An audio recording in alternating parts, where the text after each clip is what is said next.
오늘 마가복음 10장 7절부터 9절 말씀 가지고 행복이 넘치는 가정을 만듭시다, 이런 제목으로 함께 은혜를 나누고자 합니다.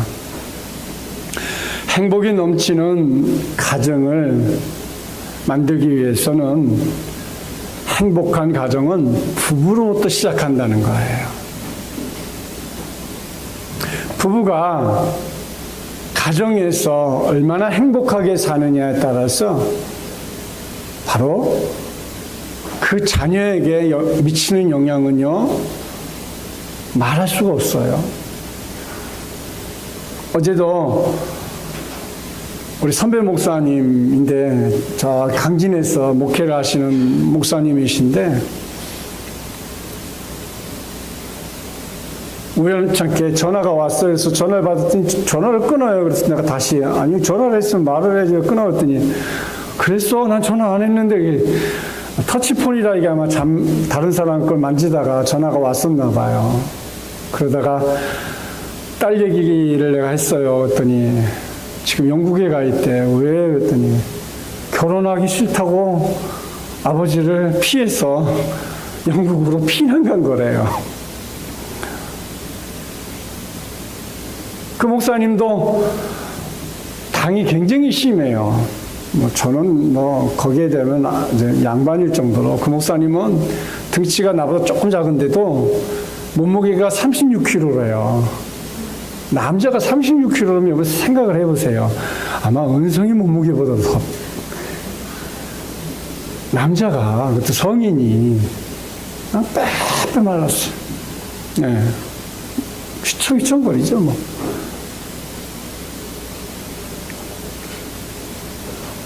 그 초창기에 이렇게 이제 당뇨가 심하고 그럴 때 굉장히 사모님하고 싸우고 결국 이혼하고 그러는 과정 속에서 이 아이들이 그걸 다 본 거야. 그러니까 이제 자기는 결혼 안 하겠다고. 근데 그런 청년들이요, 우리 주위에 의외로 굉장히 많아요, 여러분. 심각하게 보셔야 돼요. 우리 주위에 집을 나가겠다, 부모님 안 보고 살고 싶다, 나는 결혼 절대로 안 한다, 그런 사람들이 의외로 많다는 거예요. 이게 가정이 무너지는 것은요, 이게 굉장히 심각한 거예요. 1950년 이야기입니다. 예수님을 믿지 않는 부잣집과 그 부잣집 담벼락에 이렇게 판잣집으로 이 거푸집을, 그러니까 거푸집이라는 건 뭐냐면 건물을 짓기 위해서 모양을 만들 때 속은 비어있는 이런 모양이 거푸집이에요. 이런 것을 짓고 사는 예수를 믿는 가정이 이제 잘 사는 집 담벼락에 이렇게 조그맣게 만들고 사는 집이 있었어요. 큰 집에 부자로 사는 가정은 먹을 것이 풍부했고 잘 먹고 잘 살았습니다. 불평불만으로 늘 싸우고 사느냐 웃음이 사라지고 온 식구들이 인상파 사람들이 되어가는 가정이었어요. 그리고 담벼락에 빌붙어서 사는 가정은 먹을 것은 부족했으나 새벽부터 부지런히 일을 다니며 저녁에 모여서는 웃음소리가 담장을 넘어 부잣집 마당까지 들려오게 되었습니다. 그래서 이 가정 사람들이 얼굴은 늘 기쁨이 넘치는 얼굴이 되어가는 가정이었습니다. 오늘 부잣집 주인이 생각했어요. 저 거지 같은 움막을 짓고 살면서 뭐가 그렇게 행복하다고 저녁마다 웃음소리가 들리는가 심각하게 생각하고 이 부잣집 어른이 그 움막집을 찾아가서 가장을 불러내었습니다. 어떻게 이런 형편에서 웃음이 나오냐고 묻습니다. 그러자 우리는 형편은 어려우나 우리 가정이 믿는 예수님 때문에 오늘 하루도 기쁨과 즐거움이 넘치니 행복하고 감사해서 웃을 수밖에 없다, 이렇게 얘기했습니다. 그러자 이 부잣집 주인이 자신의 집에 들어가서 온 식구들 다 불러 모으고 우리 가정도 이번 주부터 교회에 나간다 선언을 하고 교회 다니기 시작했고 3개월이 지나자 그 부잣집 거실에서도 웃음소리가 담장 밖까지 들리기 시작을 했다는 것입니다. 사랑하는 성도 여러분, 어떻게 이런 형편에서 웃음이 나오냐 하는 그 가정에는 기쁨이 있고 즐거움이 있고 감사가 있었습니다. 이 세상의 모든 조직은 인간에 의해 세워지지만 가정과 교회는 하나님이 신적인 기관인 것입니다. 따라서 여러모로 불안정한 인간이 이 땅에서 어느 정도 완전해 나아갈 수 있는 통로가 바로 가정이라는 것입니다. 가정이 행복해야, 가정이 평안해야, 가정에서 축복이 있어야 세상의 삶이 기쁨이 있고 행복이 있고 축복이 있고 어디에서든지 당당하게 살아갈 수 있는 힘을 얻는 것이 가정이라는 것입니다. 오늘 본문은 완벽한 가정보다 행복한 가정을 만들기 위해 꼭 필요한 원리들을 몇 가지 제시해 보고자 하는 것입니다. 그 원리가 무엇입니까? 마가복음 10장 7절부터 9절 오늘 본문 말씀에서 말하고 있습니다. 그러므로 사람이 그 부모를 떠나서 그 둘이 한 몸이 될지니라. 그러한즉 이제 둘이 아니여 한 몸이니 그러므로 하나님이 짝지어 주신 것을 사람이 나누지 못할지니라 하시더라. 그 둘이 한 몸이 되리라 했어. 한 몸. 둘이 아닌 한 몸이라는 겁니다. 가정에 남편이 있고 아내가 있습니다. 아들이 있고 딸이 있습니다. 뭐 아들만 있는 집도 있고 딸만 있는 집도 있어요. 각각 부모 따로 자녀 따로가 된다면 가정이 화목한 가정이 될까요? 아닌데더라고요. 남편도 아내도 한 몸이 되어야 되고 부부가 한 몸이 되면 또 자녀도 한 몸이 되어야 돼, 부모와. 그럴 때 가정이 평안하고 쉬고 싶고 들어오고 싶고 거기 머물고 싶은 거예요. 행복한 가정의 기본적인 요소가 남편과 아내, 즉 부부에게 달려있는 거지요. 왜? 가정의 주인은 부부예요. 어떻게 하면 행복한 가정을 꾸려나갈 수 있는지 성경의 원리를 알아보도록 하겠습니다. 탈무드에 유대인 아버지가 시집가는 딸에게 주는 글이 나옵니다. 딸아, 만일 내가 남편을 왕처럼 존경한다면 그는 너를 여왕처럼 우대할 것이고 그를 무시하면 너도 무시당할 것이고 내가 너무 자존심을 내세워 그에게 봉사하기를 싫어하면 그는 힘으로 너를 하녀같이 부릴 것이다. 만일 남편이 친구집을 방문하러 갈 때는 목욕도 하게 하여 몸치장을 잘해서 보내도록 할 것이고 남편의 친구가 놀러 올 때는 극진히 대접해야 한다. 그렇게 하면 남편으로부터 인정을 받게 될 것이다. 언제나 가정의 마음을 쓰고 그의 소지품을 귀중히 여겨라. 내가 그리하면 남편은 기꺼이 내 머리 위에 관을 씌워줄 것이다. 이렇게 말했다는 것입니다. 신앙생활의 목표를 첫째, 욕심을 버리는 가정이에요. 우리가 욕심이 너무 많아요. 특히 부모님들이 자녀에 대한 기대가 너무 크니까 어렸을 때는 감당이 돼요. 이 나이가 먹고 이제 성인이 가까울수록 이제 애들이 막 튀기 시작하는 거죠. 벌써요, 우리 김정희한테도 뭐라 그러면 아버지 벌써 압력을 넣어주시는 거예요. 그래요.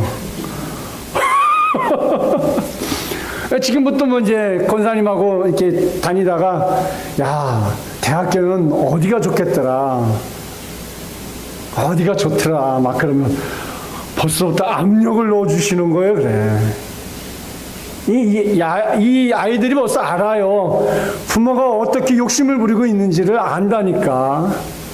그러니 김성현이한테 얘기하면 저 그만하시죠. 단호하게 잘라버려요. 그만하시죠. 이제는 자기 인생을 자기가 개척해서 가겠다라는 거예요. 벌써 결혼을 이제 3년 안에 결혼을 하겠대. 이제 선포를 하고 가는 거야. 3년 안에 하겠다고 하면서 비행기 티켓을 1,000만 원치 보낼 테니까 이모부부 이모고 다 오시라는 거야. 그래서 내가 속을 갖다 놔가지고, 이 아이들이 벌써 머리가 크고 자기 생각이 뚜렷해지기 시작하면 부모는 상관없어요. 부모에게 통보만 하는 거야. 나 결혼하겠다는 거 통보만, 그거로 끝이요. 어떻게 할 수가 없어요. 더군다나 미국 아이들은 매질도 못하잖아. 때리지도 못하잖아. 신고하면 부모가 잡혀가니까. 그러니 때린다면 그 애들이 맞겠어요? 예전에도 고등학교 때도 성현이 엄마가 때리려니까 어머니 왜 그러세요? 그냥 안아버리니까 힘이 더 세니까 어떻게 할 수도 없는데, 이게 바로 우리 현실이에요. 그래서 욕심을 버리는 과정이 돼야 돼요. 욕심을 부리지 말라는 말은 가난하게 살라는 말은 절대 아니에요. 하나님이 허락하지 않는 것에 욕심을 부리지 말라는 거예요.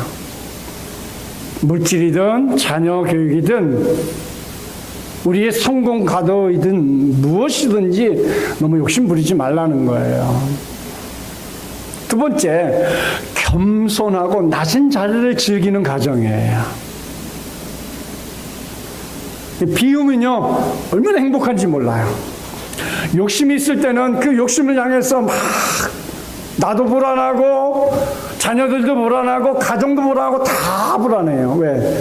그 어떤 목표치가 너무 높으니까 그것을 향해 나아가려고 하니까 다 같이 힘든 거야. 내려놓으니까요 그렇게 편안하고 행복할 수가 없어요.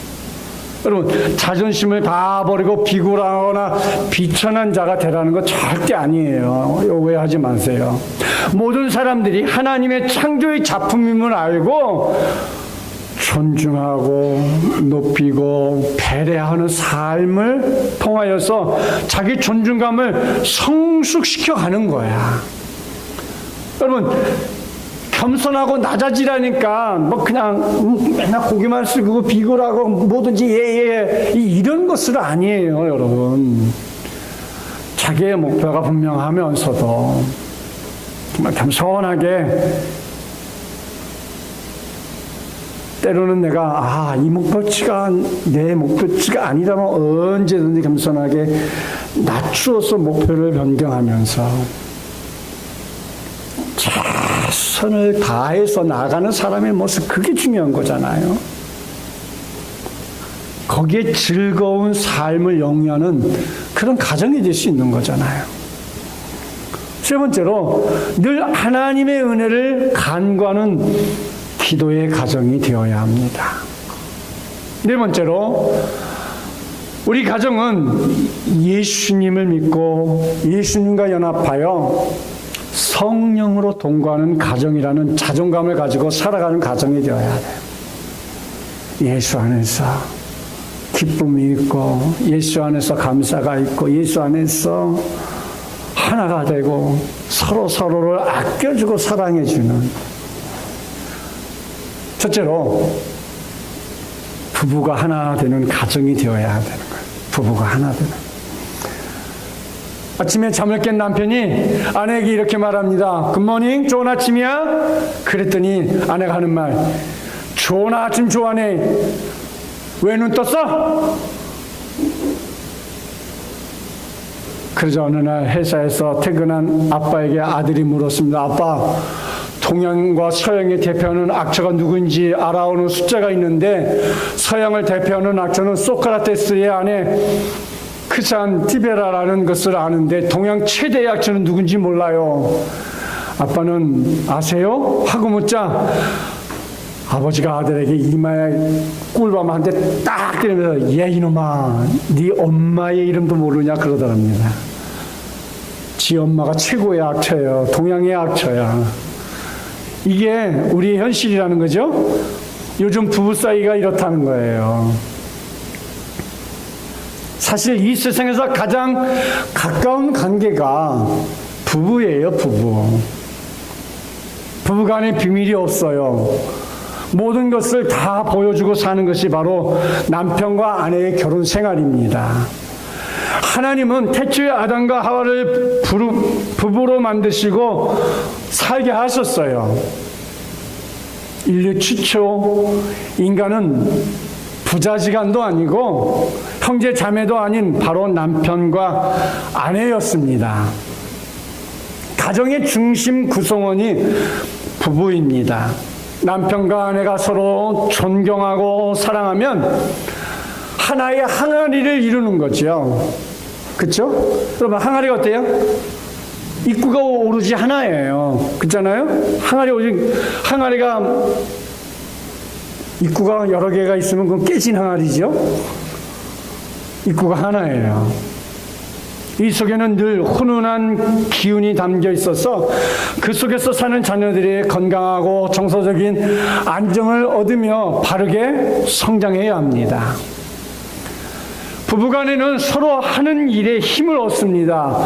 행복하고 풍요로운 삶을 살게 될 것입니다. 오히려 부모님은 이를 지켜보며 또 안심하기도 합니다. 부부가 따뜻이 만나서 함께 대화하고 마음을 나눈다면 삶의 모든 일이 순조롭게 열릴 것입니다. 근데 많은 사람들이 이 일을 외면하면서 다른 곳에서 행복을 찾아 허겁지겁 살아가고 있습니다. 그러나 결코 이루지 못하고 괴로워합니다. 부부간에 갈등이 많으면 서로가 건강을 지키기 힘듭니다. 쉽게 아이들도 병약해지게 되어 있습니다. 가정이라는 항아리에 구멍이 생기면 복이 빠져나갑니다. 정서가 안정이 되지 않으며 하는 일이 잘 되지 않습니다. 기운이 냉랭합니다. 집안의 걱정을 많이 생기게 됩니다. 여기서 우리가 지니고 있는 일반적인 결혼관부터 새롭게 정리해 보아야 합니다. 아직 결혼하지 않은 사람들 한번 들어보세요. 많은 사람들이 남편은 좋은 아내를 만나서 잘 사는 것이라고 이렇게 생각합니다. 그리고 아내는 좋은 남편 만나서 행복하게 사는 것을 기대합니다. 그러나 이런 마음을 갖고 있으면서 결혼을 하면 대부분 그 기대가 무너지고 실망하게 됩니다. 살다 보면 언제나 생각했던 것이 그대로 맞지 않기 때문입니다. 마음으로 또 보이지 않는 불신이 생기고 불화하고 불만족스럽고 결혼은 분명히 내가 잘못한 것 같지 않은데 하면서 그때부터 후회하기 시작합니다. 이제 우리의 바른 결혼관을 살펴보면 건강한 결혼은 내가 한 여인의 좋은 남편이 되는 거예요. 또한 한 남자의 좋은 아내가 되는 거예요. 좋은 아내를 얻기 위해서 좋은 남편을 얻기 위해 기대를 하는 게 아니고 내가 좋은 아내가 되겠다, 내가 좋은 남편이 되겠다 이렇게 생각할 때 좋은 가정을 이룰 수 있는 거예요.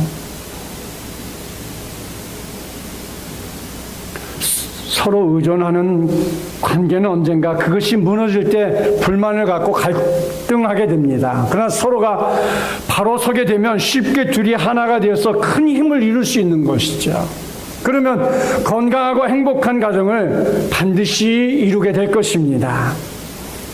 작은 첫째로 아버지는 영적 권위가 있어야 합니다.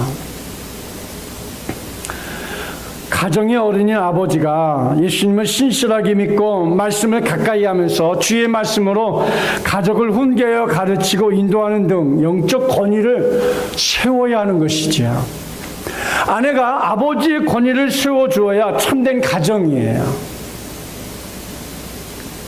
야, 니네 아버지 뭐 잘하는 게 있느냐 하고 그 아내가 아이들 앞에서 아버지 깎아내리고 아버지 무시하고 그러면 어떻게 되는지 알아요? 그 자녀가 이 다음에 결혼해서 똑같이 하더라고. 자업자득이죠. 어떤 일이 있어도 아내는 남편을, 남편은 아내를 절대 자식들에게서 흉보거나 깔아뭉개서는 결국 그게 부메랑이 돼서 자기에게 다 돌아와요. 여러분 주위에서 한번 보세요. 그래서 남자들이 여자들을 만날 때 그 부모를 또 그 엄마를 만나보면 안다라는 얘기가 그래서 나오는 거예요. 그래서 부부는 서로 권위를 세워줄 때 참된 가정이 되는 거예요. 하나님의 법칙도 이와 같습니다. 에베소 6장 4절 말씀해 보니까 함께 성독해 봅니다. 또 아비들아 너희 자녀를 노엽게 하지 말고 오직 주의 교훈과 훈계로 양육하라. 아비들아 너희 자녀를 노엽게 하지 말라 그랬어요. 나는 아버지니까 아이들에게 함부로 한다? 그거 잘못된 거예요. 그 아이들이 다 기억하고 있어요. 예전에 아버지가 그렇게 했잖아요. 그러고 되물어들더라고. 할 말이 없는 거죠. 나는 아버지니까, 나는 어머니니까 끝까지 그걸 주장할 수 있는 게 아니에요. 이제는 아이들이 성장하면서 부모가 잘못한 것을 아이들이 다 지적을 해버려요. 근데 그걸 지적할 때에 인정하는 부모는 행복한 가정을 만드는데 그걸 지적을 부모라고 억누르면 그 아이가 그냥 용수철 튀어나가듯이 개구리 튈 방향을 모르듯이 제멋대로 가버리더라고요. 잠언 23장 12절 13절에도 이렇게 얘기합니다. 함께 성독합니다. 훈계에 창념하며 지식의 말씀에 귀를 기울이라. 아이를 훈계하지 아니하려고 하지 말라. 채찍으로 그를 때릴지라도 그가 죽지 아니하리라. 채찍으로 그를 때릴지라도 그가 죽지 아니하니까 때린다고 될 문제가 아니지요. 그거는 어렸을 때에 꼭 필요할 때 한두 번 한 것으로 평생 가면 되는 거예요. 우리 성현이도 어렸을 때 아버지가 아주 큰 몽둥이로 약속을 하고 한 번, 두 번, 이제 세 번째는 진짜 맞는다. 그리고 세 번째 잘못됐어요.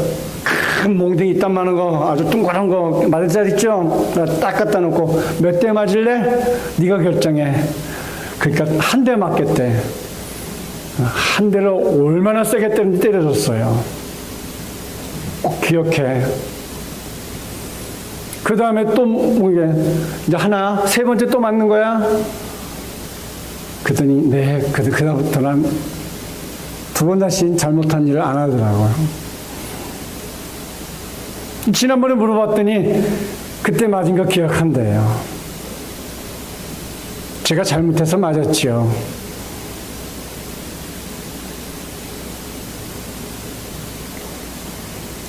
우리는 말씀에 귀를 기울여야 합니다. 우리 아이들을 바른 훈계로 해야지 감정이 섞이면 그거는 사랑이 아닌 것이죠. 이렇게 아버지가 하나님의 말씀으로 훈계하는 가정의 자녀들은 주 안에서 바르고 고든 인생을 가게 되는 것이지요. 잠언 4장 4절에 아버지가 내게 가르쳐 이르기를 내 말을 내 마음에 두라 내 명령을 지키라 그리하면 살리라. 아버지가 내게 가르쳐 이르기를 내 말을 내 마음에 두라 그랬어요. 마음에 둘 수 있는, 가슴에 새길 수 있는 정말 올바른 사랑이 있는 훈계를 해야 되는 것이죠.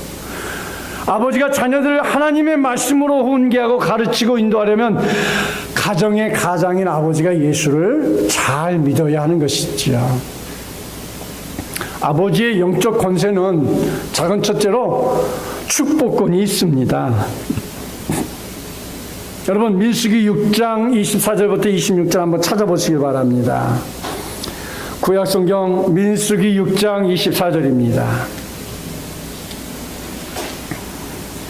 민수기 6장 24절, 25절, 26절입니다.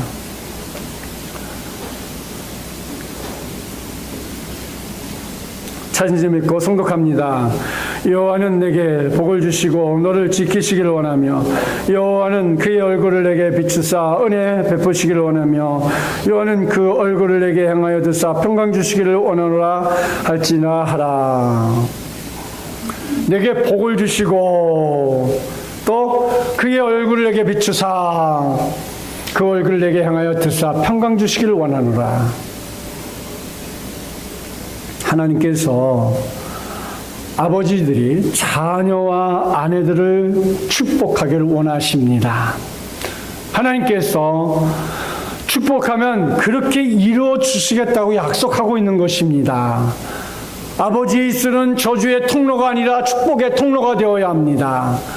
아버지의 손은 아내와 자녀를 거주는 손이 아니라 축복의 통로가 되어야 합니다. 자녀가 잠들기 전에 반드시 그들 영혼 속에 축복의 씨를 심어주는 아버지의 손길, 자녀들이 학교에 가기 전에 반드시 그들을 축복해 보낼 수 있는 축복의 손, 아버지의 축복 속에 자란 자녀들은 안정감과 건강함과 자존감을 갖고 건전하게 성장할 수 있는 것입니다. 두 번째로 말씀권이 있습니다. 그 작은 첫 번째로 말씀권은 말씀을 몸으로 읽어내며 살아가는 것을 말합니다. 아버지는 하나님의 말씀을 가르치는 자입니다. 그 말씀대로 살아 보이는 모델이기 때문에 그래요.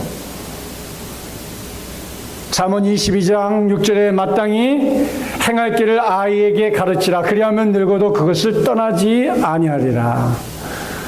아버지가 또 어머니가 자녀들에게 말씀을 많이 가르쳐 주는 것 굉장히 중요한 거예요. 자, 그럼 두 번째로 아버지는 자녀들 앞에서 예수 그리스도의 모습으로 서 있어야 합니다. 잠언 4장 4절의 말씀에도 아버지가 내게 가르쳐 이르기를 내 말을 내 마음에 두라 내 명령을 지키라 그리하면 살리라. 아버지가 내게 가르쳐 이르기를 그랬어요. 에스겔 18장 4절 말씀에도 함께 성독합니다. 모든 영혼이 다 내게 속한지라 아버지의 영혼이 내게 속함같이 그의 아들의 영혼도 내게 속하였나니 범죄하는 그 영혼은 죽으리라. 아버지의 영혼이 내게 속함같이 말라기 4장 6절에도 함께 성독합니다. 그가 아버지의 마음을 자녀에게로 돌이키게 하고 자녀들의 마음을 그들의 아버지에게로 돌이키게 하리라. 돌이키지 아니하면 두렵건대 내가 와서 저주로 그 땅을 칠까 하노라 하니라. 그가 아버지의 마음을 자녀에게 돌이키게 하고 아버지에게 돌이키게 하리라. 대부분 자녀들은 아버지를 인생의 멘토, 모델로 많이 삼아요. 엄마는 지난 몇 주 전에 설계했듯이 말이 많잖아요. 남편보다 말을 얼마나 많이 해야 하루에도 5,000단어 이상을 더 하잖아요. 아버지는 묵직하게 한마디를 해도 꼭 필요한 말을 하잖아요. 쓸데없는 말을 안 하잖아요. 엄마들은 막 그냥 잔소리가 많으신데. 근데 아버지는 그러니까 자녀들이 그 아버지의 말에 귀를 기울인단 말이에요. 근데 그 아버지가 아버지의 말을 기울이게 하려면 아버지가 바로 서야 되잖아요.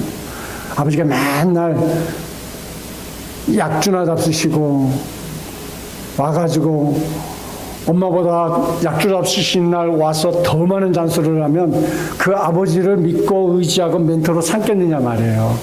절대 안 삼죠.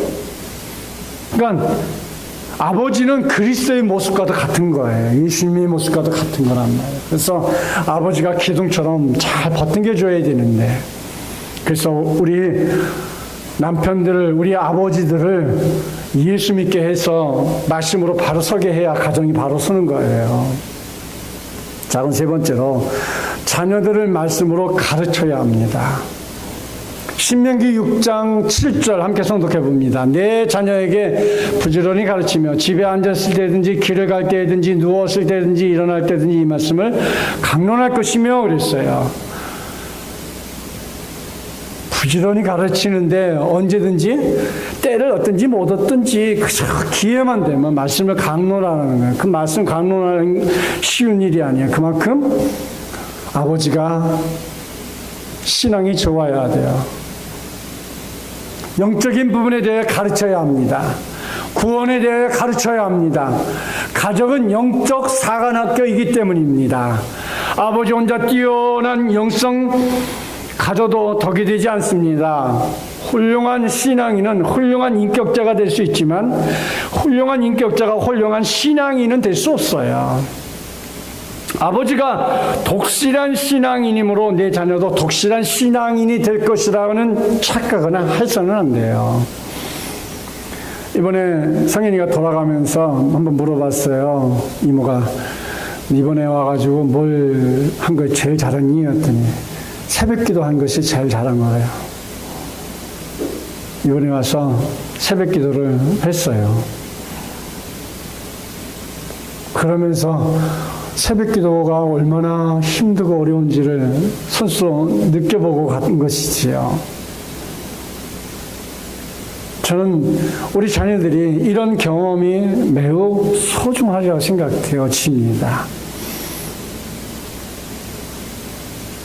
혜수가 대학교 1학년인데 이번 여름에 알바한 거 아마 제일 큰 경험이고, 또 지난번에 혜수야 알바하기 힘들지 목사님 부모님한테 용돈 쓰는 게 이제 손이 떨립니다 그러더라고. 그렇게 어렵게 힘들게 벌어서 써보니까 이게 부모님한테 받는 용돈이 얼마나 귀한지 느끼는 거예요.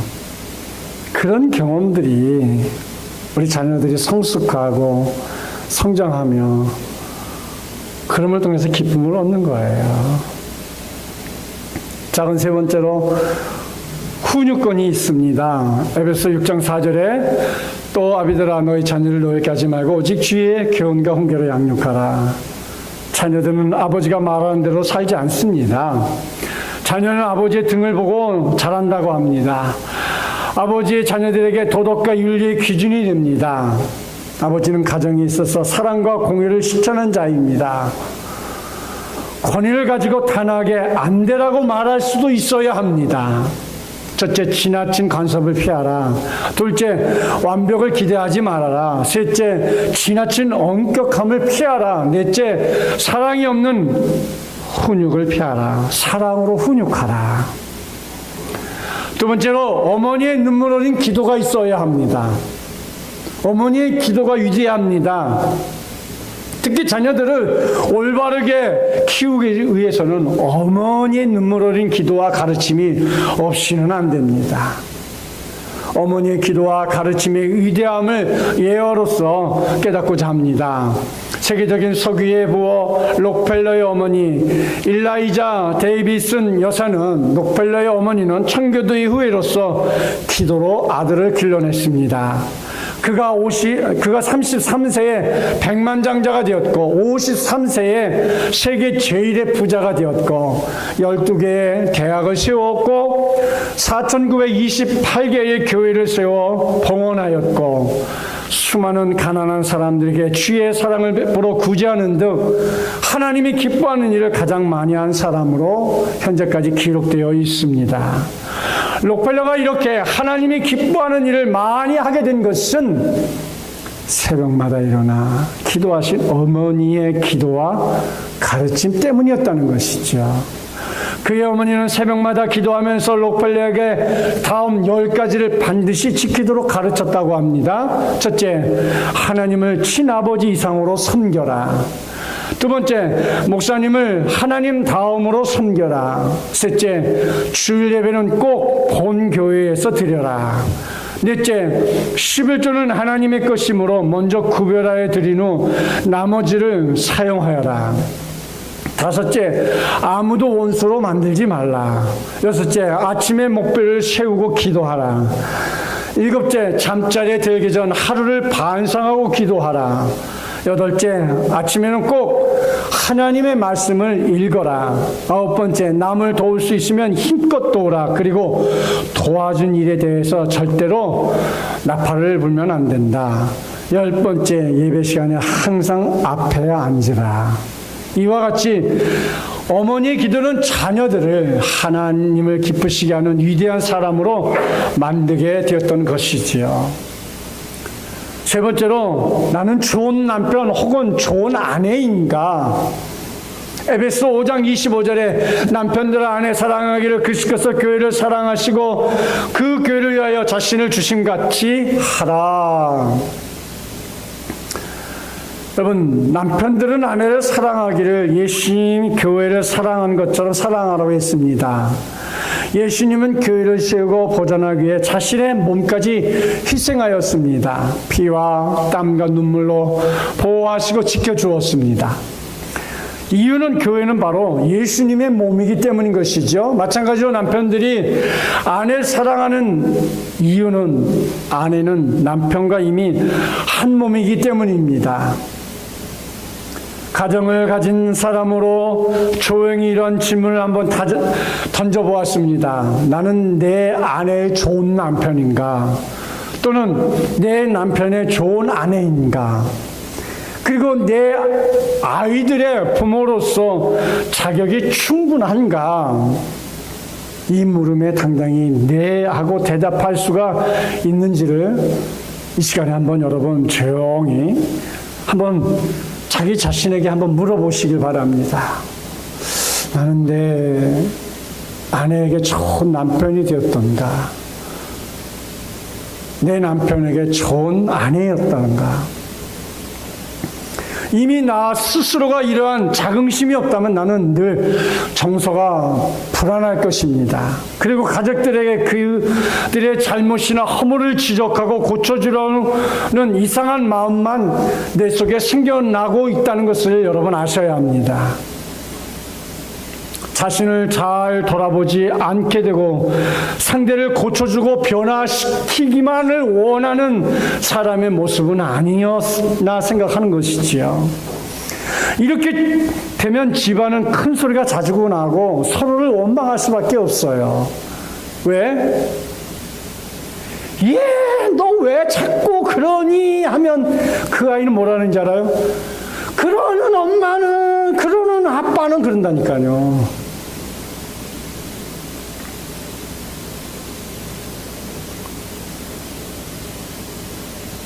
요즘 아이들이 그런다니까요.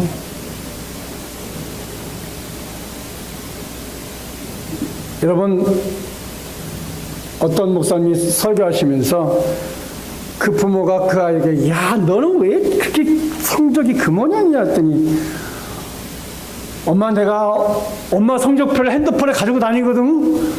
엄마 성적표 더 하던데 그 요즘 아이들은 그런데요. 그러니까 아이들에게도 함부로 뭐 공부 잘하라는 말 못해요.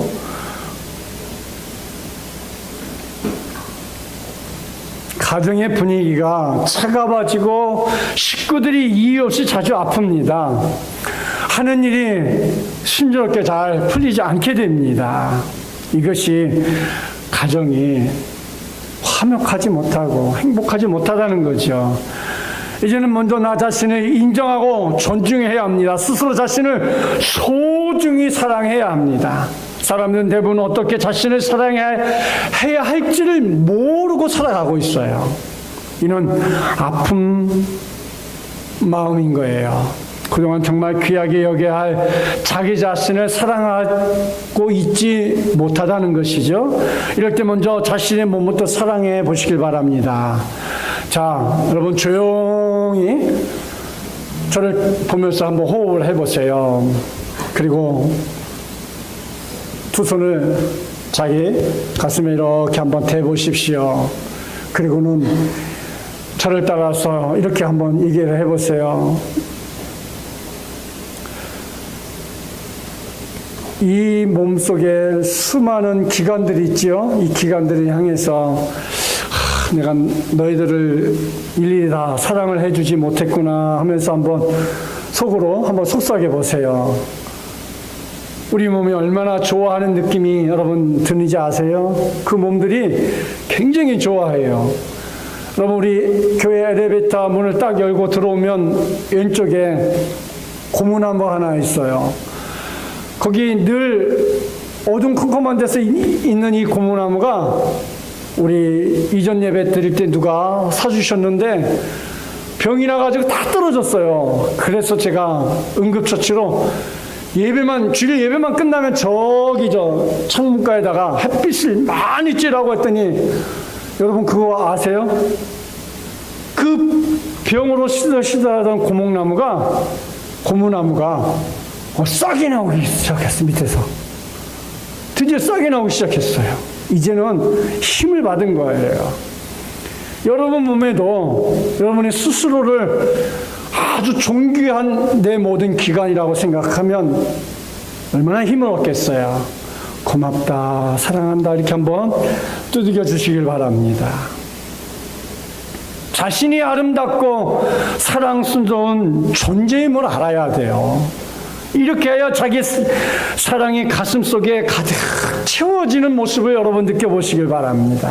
그러면 그냥 나 자신이 지금 있는 그대로 존재하는 것만으로도 행복한 거예요. 내가 행복해야지 남에게 행복해질 수 있는 거 아니겠어요? 이것이 스스로 충족되는 참 행복이며 조건 없는 행복이에요. 얼마나 조건이 없어요. 내 스스로 나를 향해서 축복하는 그 축복 얼마나 기쁨이 되겠어요. 영국의 리버풀 대학 연구진이 실험을 했어요.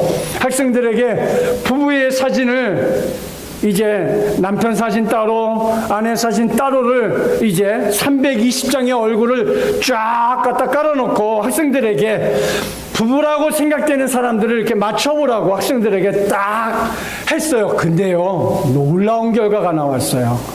거의 다 맞추었다는 거예요. 무슨 뜻입니까?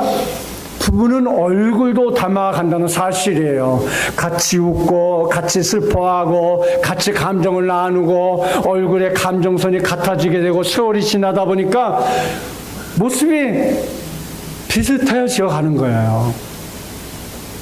따라서 부부는 감정 표현도 비슷합니다. 이심전심입니다. 아내는 남편의 기분을 귀신처럼 안다고 하죠. 식성도 같아집니다. 함께 오래 살다 보면 아내의 음식 솜씨가 남편의 입맛에 길들여져서 다른 사람 해준 건 맛없어요. 이게 부부예요. 자, 그럼 세 번째로 배우자를 사랑하고 존경합시다. 이렇게 나 자신을 충분히 인정하고 사랑하는 사람은 당연히 다른 사람들도 조건 없이 사랑할 수 있게 되는 거죠. 또한 다른 사람을 소중히 하고 사랑하는 사람은 그 순간 자신을 사랑하게 되는 것이죠. 이것이 둘이 아니고 결국 하나가 되는 것임을 말해주고 있는 것이죠. 지금 나는 배우자를 위해 배려와 사랑이 얼마나 하고 있는가 여러분 물어보십시오. 우리는 여러 가지 핑계로 일을 언제나 뒤로 미루고 살았습니다. 잠시 나쁜 일들을 뒤로 하고 나의 반려자를 위해서 무엇을 할 것인지를 생각해 보아야 합니다. 그와 마음의 대화를 나누고 서로의 삶을 이해하는 일을 소중하게 여기기를 소망합니다. 언제나 진심으로 상대의 영혼을 존중하고 인정하는 마음이 있어야 합니다. 힘들어하는 일을 도우고 아픔을 나누며 어느 때나 필요하면 함께 할 수 있는 자세를 지녀야 합니다. 이 일을 대단히 중요하게 생각해야 합니다. 이를 외면하면 정말 어려움이 많습니다. 서로가 만나서 사는 것이 얼마나 힘듭니까? 함께하는 것이 부담이 되며 늘 상처를 주고받는 그런 삶을 살아가는 우리 가정이 이제는 행복한 가정, 서로를 아껴주고 이해해주고 그리고 함께하는 그런 가정이 되었으면 합니다. 여러분 설교 들으면서 아마 이런 생각을 했을 것 같아요. 지난주에도 뭐 가정 얘기를 하든지 이번 주도 왜 가정 얘기를 이렇게 하나 5월도 아니고 그치? 근데 제가 지난번에 우리 교회 탁구대회를 하면서 내가 느꼈어요. 남편들은 탁구를 잘 치시던데 그 사모님들은 영 형편이 없어. 그래서 야, 이건 아니다. 거기에 우리 여보도 있습니다. 가족들이 보링을 치러 가는데 우리 아이들이 엄마 조심해, 보링볼을 가지고 저 안으로 들어가게 생겼더라니까요. 이게 굴리라니까 뭘 갖다가 그냥 같이 들어가요. 그래서 이게 아니다.